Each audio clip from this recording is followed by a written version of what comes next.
दोस्तों, जय हिंद, जय भारत। मैं पुष्पेंद्र गौड़ अपनी चैनल गणित की चौपाल पर आज कक्षा 10वीं के विज्ञान विषय का जो हमारा पाठ चल रहा था उसी को आगे बढ़ाते हुए दोस्तों, हमारा विज्ञान विषय में प्रकाश का परावर्तन चल रहा था। उसमें गोलीय दर्पण क्या है वो हम पढ़ चुके हैं, दर्पण के भाग पढ़ चुके हैं। अब गोलीय दर्पण से प्रकाश परावर्तन होकर किस तरह से आगे बढ़ता है उसके संबंध में कुछ विशिष्ट बातें हैं वो मैं आपको बता रहा हूँ। आप इसको समझ लेंगे तो फिर प्रतिबिंब का सही निर्माण आप कर पाएंगे। तो दोस्तों, गोलीय दर्पण से प्रकाश के परावर्तन के संबंध में किन बातों को ध्यान रखना है उसको बहुत अच्छे से समझ लीजिए ताकि आप प्रतिबिंब बहुत आसानी से बना सकें। पहले हम बात करते हैं अवतल दर्पण में। तो दोस्तों, अवतल दर्पण में पहला ये है कि जब भी प्रकाश की किरण मुख्य अक्ष के समांतर आपतित होती है, जब भी प्रकाश की किरण मुख्य अक्ष के समांतर आपतित होती है तो परावर्तन के पश्चात सदैव फोकस से होकर गुजरेगी।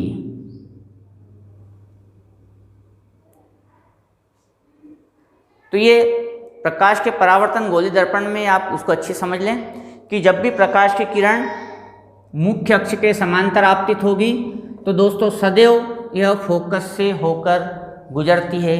ये तो पहला नियम हो गया।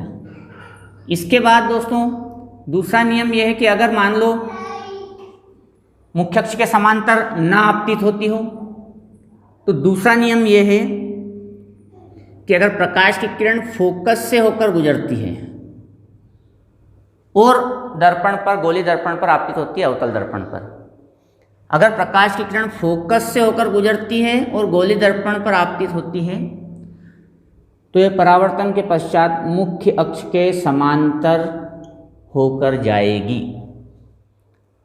तो पहला वाला नियम में अगर मुख्य अक्ष के समांतर आती है तो फोकस से होकर जाती है, लेकिन अगर वो फोकस से होकर जाती है तो दोस्तों फिर वो मुख्य अक्ष के समांतर हो जाती है। ये दूसरी बात हो गई। लेकिन मान लो प्रकाश की किरण यहां से भी नहीं आती है, प्रकाश की किरण अगर वक्रता केंद्र से होकर जाती है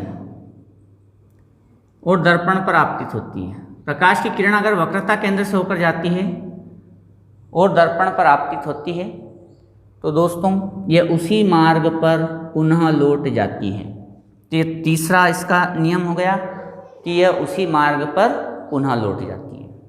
ये तीन प्रमुख परावर्तन के संबंध में अवतल दर्पण में आपको दिशा निर्देश का ध्यान रखना है और इसी के आधार पर प्रतिबिंबों का निर्माण होगा। अब चूंकि प्रकाश की किरण जिस मार्ग पर गई थी अवतल दर्पण में उसी मार्ग पर लौट गई तो सदैव वक्रता केंद्र से आपतित होने वाली प्रकाश की किरण दर्पण के लिए अभिलंब की तरह कार्य करेगी।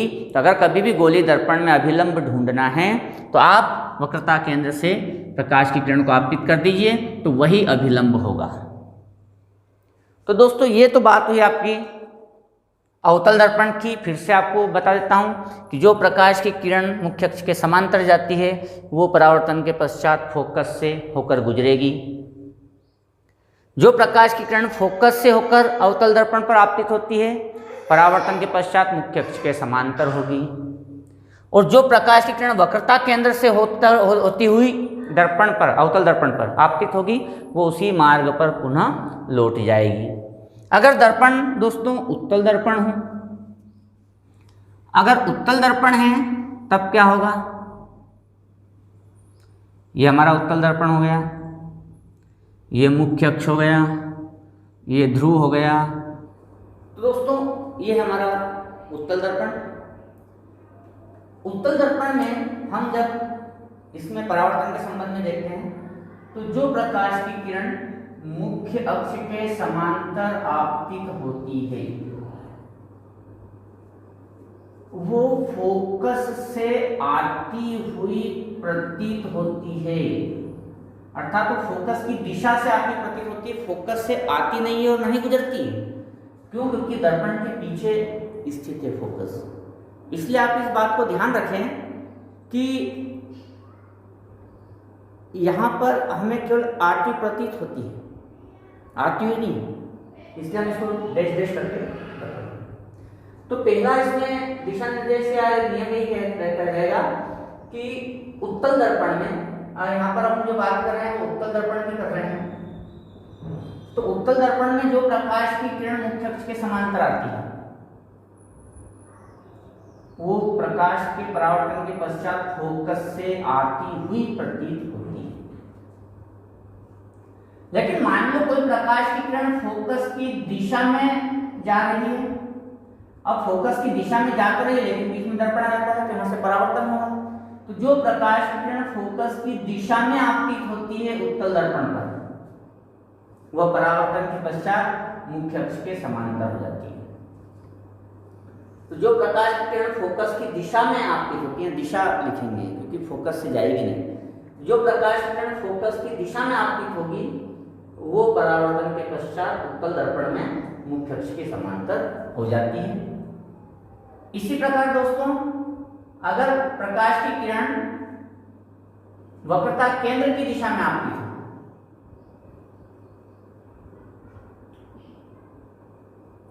वक्रता केंद्र की दिशा में आपतित हो तो दोस्तों पुनः अपने मार्ग पर लौट जाती है, जिस दिशा से आई थी उसी दिशा में लौट जाती है।